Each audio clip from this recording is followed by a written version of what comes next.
मुझे बहुत सारे स्टूडेंट्स ये क्वेश्चन पूछते हैं कि रेसिडेंशियल सीएलडीपी करनी चाहिए या नॉन रेसिडेंशियल करनी चाहिए, दोनों में डिफरेंस क्या होता है। तो मैं ये बोलती हूँ कि देखो, मैंने नॉन रेसिडेंशियल नहीं की है। जैसे उसके दोनों के नाम से ही पता चल जाता है कि रेसिडेंशियल मतलब आपको वहां पर जाकर 15 दिन रहना है। आप वहां पर रह रहे हो, आप अपने घर नहीं आते हो, आप 15 दिन उसी जगह पर हो, उन्हीं लोगों के साथ रहोगे वहां पर। और वहीं पर आपका सब खाना वाना रहना सोना सब सब वही होने वाला है, और आप सारी एक्टिविटीज वही करोगे। नॉन रेसिडेंशियल मतलब कि आप वहां पर रहते नहीं हो, आप पूरी ट्रेनिंग कंप्लीट कर कर घर आ जाते हो अपने, और फिर वापस नेक्स्ट डे जाते हो। अब दोनों में बेटर क्या है वो मुझे नहीं पता, क्योंकि मैंने नहीं किया है। मेरा एक पर्सपेक्टिव था रेसिडेंशियल करने का, और मैंने हैदराबाद से की थी।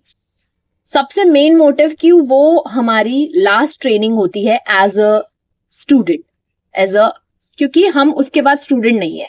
उसके बाद हम कंपनी सेक्रेटरीज है, हम मेंबर बन चुके हैं, हमारा मेंबरशिप नंबर हमको मिल जाता है, और उसके बाद हम गलतियां सोच समझ के कर सकते हैं, बट सोच समझ के करनी पड़ेगी। स्टूडेंट जोन में तो आप अटेम्प्ट पे अटेम्प्ट दे देते हो, तो चीजें हो जाती है। तो एज अ स्टूडेंट वो एंजॉय करना 15 दिन, तो मुझे चाहिए था कि मैं वहां पर रहूं, मैं कनेक्ट करूं अच्छे से सबके साथ रहूं, और उसको अच्छे से एंजॉय करूं उस पूरी ट्रेनिंग को, बिकॉज वो मेरी लास्ट ट्रेनिंग होगी एज अ स्टूडेंट। तो वहां पर कैसे था, तो हैदराबाद में मैंने ज्वाइन किया था, वहां पर हॉस्टल था आईसीएसआई का, जहां पर हम रुके हुए थे। हम अप्रोक्स 18 थे सीएलडीपी बैच में, जिसमें हमें मॉर्निंग में जल्दी उठना होता था, 7 बजे का योगा होता था। योगा में अटेंडेंस वाज मैंडेटरी।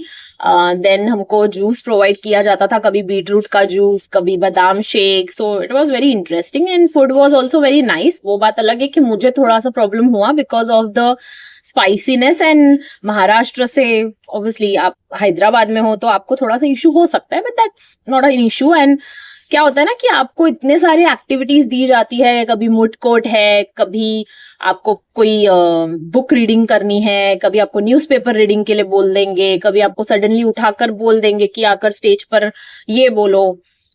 तो कुछ भी वो बहुत आपके लिए डिफरेंट होगा, लेकिन वो आपके लिए बहुत ज्यादा लर्निंग होगा, क्योंकि आपको अभी वैसे ही तो आगे बढ़ना है, आपको बोर्ड मीटिंग्स में बोलना है, आपको आगे, आपको मतलब वो पूरा ट्रेन कर देते हैं।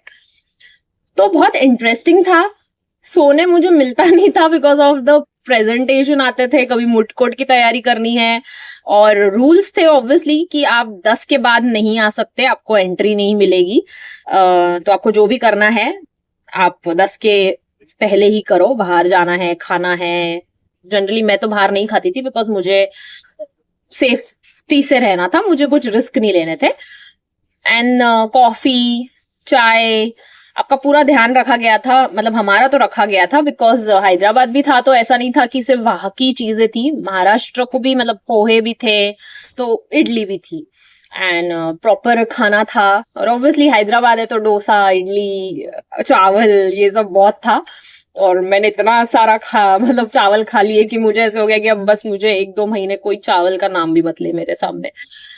बट बहुत फन था। फिर बाद में हम लोग रामोजी फिल्म सिटी घूमने गए एक दिन, क्योंकि एक छुट्टी थी हमको संडे की, एंड ट्रेनिंग वाज इंटरेस्टिंग। कुछ कुछ लेक्चर्स अच्छे थे, कुछ कुछ ठीक थे, बट यू इंटरैक्टिव रहो तो आपको मजा आएगा। नींद पूरी नहीं होती थी एंड में, तो ऐसे हो गया था कि मुझे बैठे बैठे नींद आती थी बहुत ज्यादा, फर्स्ट बेंच पे मैं बैठती थी, बट आई एंजॉयड। और उन सब फ्रेंड्स के साथ, अब वो आपके फ्रेंड्स बन जाते हैं पूरे, आप उन लोगों के साथ इतना कनेक्ट कर पाते हो, सब डिफरेंट डिफरेंट सिटी से रहते हैं। प्लस अब मेरी रूममेट भी आंध्र प्रदेश से थी, and she was very nice, and हम दोनों का बहुत अच्छा बॉन्डिंग हो गया था। So I also help her, she also help me. हम रात को बैठ के साथ में हमारा पीपीटी और वो बनाते थे, तो आई एंजॉयड इट। मैं बीमार हुई तो वो मेरे साथ गई, तो मुझे वो सब एक्चुअली इंजॉय करना था, ट्रेनिंग को पूरी तरीके से फील करना था। इसीलिए मैंने रेसिडेंशियल की, एंड आई सजेस्ट कि आप भी रेसिडेंशियल करें। मेरा अप्रोक्स कुछ 21,000 था fees, and I enjoyed it. और अभी आप लोगों को तो मेंबरशिप नंबर उसी दिन मिल जाता है, हमको तो नहीं तुरंत मिला था, तो but doesn't matters, it was fun. So I suggest go for residential, wait करना पड़ेगा बट डू रेसिडेंशियल, मजा आएगा आपको। और अभी तो आई गेस रेसिडेंशियल ही करना है आपको, कुछ ही बस टाइम के लिए एक्सटेंशन है, सो डू इट। एंड एक बार का इन्वेस्टमेंट है। मैंने भी अपनी मतलब अगर आपको एक्सपेंसिव लग रहा है तो मैंने अपनी मॉम से पैसे उधार लेकर वो ट्रेनिंग किया था। ऐसा नहीं कि मेरी मॉम मुझे नहीं देती, बट मुझे एक रिस्पॉन्सिबिलिटी चाहिए थी, तो मुझे चाहिए था कि मैं अपने इस पे ही करूँ। सो मैंने उनसे लिया एंड देन मैंने जॉब ज्वाइन कर ली, और जॉब ज्वाइन करके सबसे पहले मैंने उनको उनका अमाउंट रिटर्न किया।